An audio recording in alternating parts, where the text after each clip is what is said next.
मैं केशव का 5 जन्म भी गहन मौन में खोया हूँ।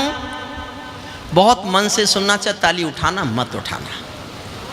हंसराज जी आपको समर्पित करता हूँ। आपने हंसराज जी के सोनोटेक टीवी पर यूट्यूब चैनल में एक हमारी मेरठ की लोक गायिका हैं नीता गुप्ता, उन्होंने इस गीत को अपने स्वर में गाया है और फिल्माया गया है उसको सोनोटेक के स्टूडियो में। मैं कल्पना भी नहीं कर सकता था कि इस गीत का वो सुंदर रूप हो सकता है। मैंने उस दिन उनसे कहा कि मैं तो आपके स्टूडियो में आके कविता पढ़ा करूँगा, इनको फिल्मा दिया कीजिएगा, अपने यूट्यूब पर डाल दिया कीजिएगा, फिर कब सम्मेलनों में जानने की ज़रूरत ही क्या है, लोग उससे ज़्यादा सुन लेंगे। सुनिए मन से। मैं केशव का 5 जन्म भी गहन मौन में खोया हूँ। उन बेटों की याद कहानी लिखते लिखते रोया हूँ। उन बेटों की याद कहानी लिखते लिखते रोया हूँ। जिस माथे की कुमकुम बिंदी वापस लौट नहीं पाई, चुटकी झुमके पायल ले गई। और ये सत्य घटना पर है।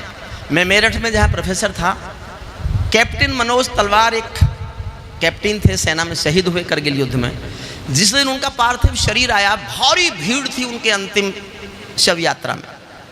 मैं बहुत पीछे से भीड़ में मैं उस यात्रा में शामिल हुआ। मैं आगे जा नहीं पाया, अंतिम दर्शन भी नहीं कर पाया, बहुत ही भीड़ थी। मैंने पीछे भीगी आंखों से एक छोटा सा गीत लिखा, उसको आप सुन लीजिए। मैं केशव का 5 जन्म भी गहन मौन में खोया हूँ। उन बेटों की याद कहानी लिखते लिखते रोया हूँ। जिस माथे की कुमकुम बिंदी वापस लौट नहीं पाई, चुटकी झुमके पायल ले गई कुर्बानी की यमराई। कुछ बहनों की राखी जल गई है बर्फीली घाटी में, वेदी के गठबंधन मिल गए हैं करगिल की माटी में। पर्वत पर कितने सिंदूरी सपने दफन हुए होंगे, 20 बसंतों के मधुमासी जीवन हवन हुए होंगे। टूटी चूड़ी धुला महावर रूठा कंगन हाथों का, कोई मोल नहीं दे सकता बासंती जज्बातों का, कोई मोल नहीं दे। अर्जुन तू भी ताली बजा भैया। मैंने तेरी उस बढ़िया कविता पर ताली बजाई जो मेरी समझ में भी नहीं आई। तुम तो समझो कम से कम, लिख के देते हो फिर ताली भी नहीं बजाते। टूटी चूड़ी धुला, इनको अलर्ट करने का मेरे पास और क्या रास्ता है। ये तो पीछे पीछे ये सोच रहे हैं ये कब प्राण छोड़ेगा। अच्छा मैं यही सोच रहा था पीछे बैठा, मेरा नंबर कब आएगा।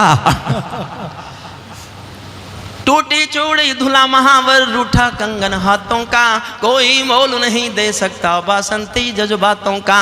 जो पहले पहले चुंबन के बाद लाम पर चला गया, एक पल का एहसास मेरे साथ जीना। जो पहले पहले चुंबन के बाद लाम पर चला गया, नई दुल्हन की सेक छोड़कर युद्ध काम पर चला गया। उनको भी मीठी नींदों की करवट याद रही होगी, खुशबू में डूबी यादों की सलवट याद रही होगी, खुशबू में डूबी यादों की सलवट। और मैं मेरे जीवन की सबसे अच्छी एक पंक्ति पढ़ता हूँ। मैं आज घोषणा करता हूँ भगवान कृष्ण के मंच पर कि मैंने केवल एक लाइन अच्छी लिखी है जीवन भर में। मैं आज भी एक पंक्ति का कवि हूँ। जिस दिन मुझे बहुत प्यार लोगों का मिल जाएगा इस एक पंक्ति पर, और मैं ऐसी एक पंक्ति और लिख लूँगा, मैं घोषणा कर दूंगा मैं कवि हो गया हूँ। आज मैं एक पंक्ति का कवि मानता हूँ अपने को, इससे अच्छा मैंने कुछ नहीं लिखा।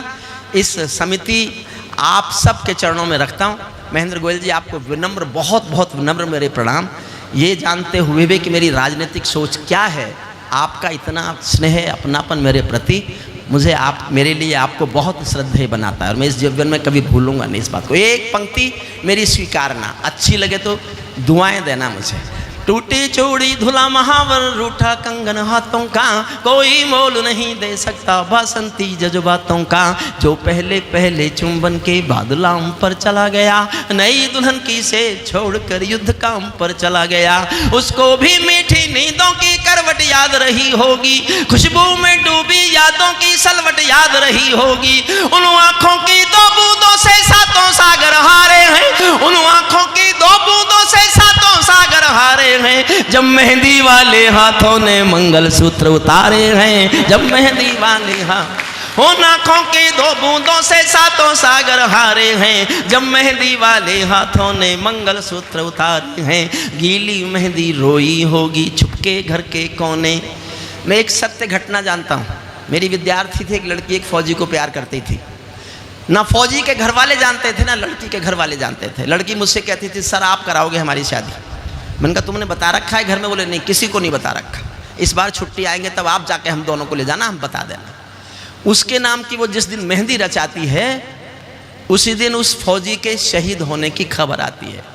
मैंने उन पलों को लिखने की कोशिश किया, सुनना। गीली मेहंदी रोई होगी छुपके घर के कोने में, गीली मेहंदी रोई होगी छुपके घर के कोने में, ताजा काजल छूटा होगा चुपके चुपके रोने में, जब बेटे की अर्थी आई होगी सोने आंगन में, शायद दूध उतरवाया हो बूढ़ी माँ के दामन में, शायद दूध उतरवाया हो बूढ़ी माँ के दामन में। वो विधवा पूरी दुनिया का बोझा सर ले सकती है। दुनिया में कभी कोई औरत अर्थी को कंधा नहीं देती थी। ये पहली घटना थी। भरतपुर का एक बेटा शहीद हुआ था, वीरेंद्र सिंह। उसकी पत्नी ने गांव वालों की मर्जी के बिना, अफसरों की मर्जी के बिना शादी के कपड़े पहने और शादी के दिन वाले कपड़े पहने और शमशान घाट तक अर्थी को कंधा दिया। दुनिया में जो घटना पहली बार घटे वो तो अपने आप में एक महाकाव्य है। फिर भी मैंने एक लाइन लिखी है, अब प्यार से सहेजना।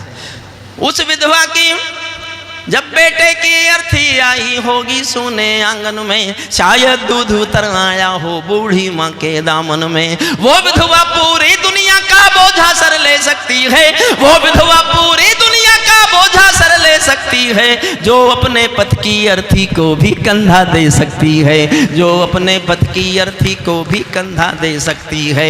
मैं सिंहर देवी के चरणों में सिर झुकाता हूँ, इसीलिए मैं कविता को हथियार बना कर गाता हूँ, इसीलिए मैं कविता को हथियार बना कर गाता हूँ। जिन बेटों ने पर्वत काटे हैं अपने नाखूनों से, उनकी कोई मांग नहीं है दिल्ली के कानूनों से, जो सैनिक सीमा रेखा पर ध्रुव तारा बन जाता है, उस कुर्बानी के दीपक से सूरज भी शर्माता है। गर्म दहानों पर तोपों के जो सीने अड़ जाते हैं, उनकी गाथा लिखने को अंबर छोटे पड़ जाते हैं, उनकी गाथा लिखने को अंबर छोटे पड़ जाते हैं।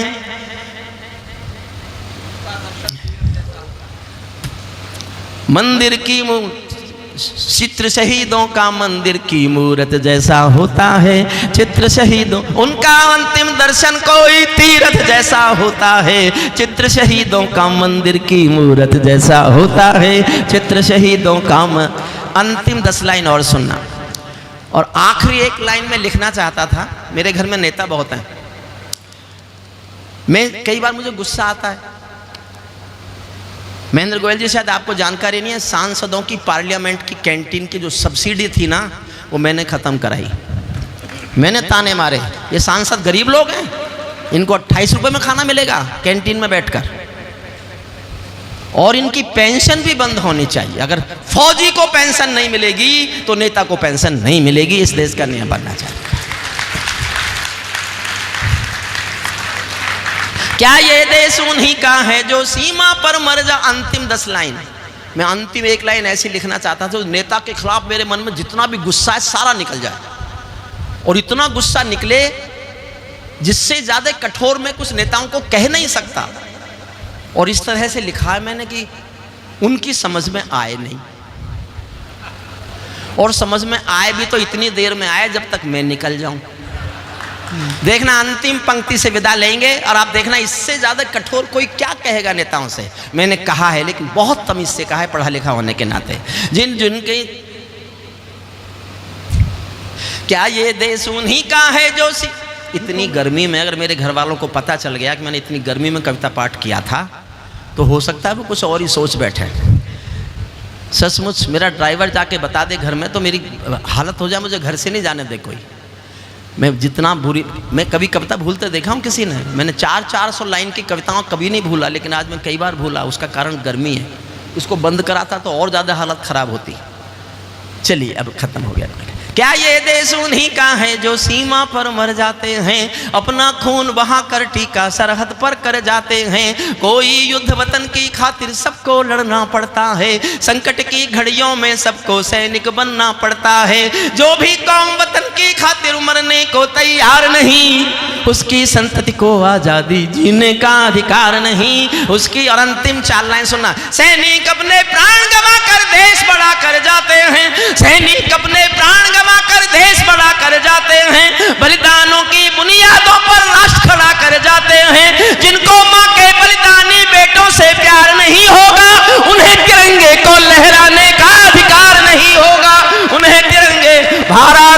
की भारत माता की।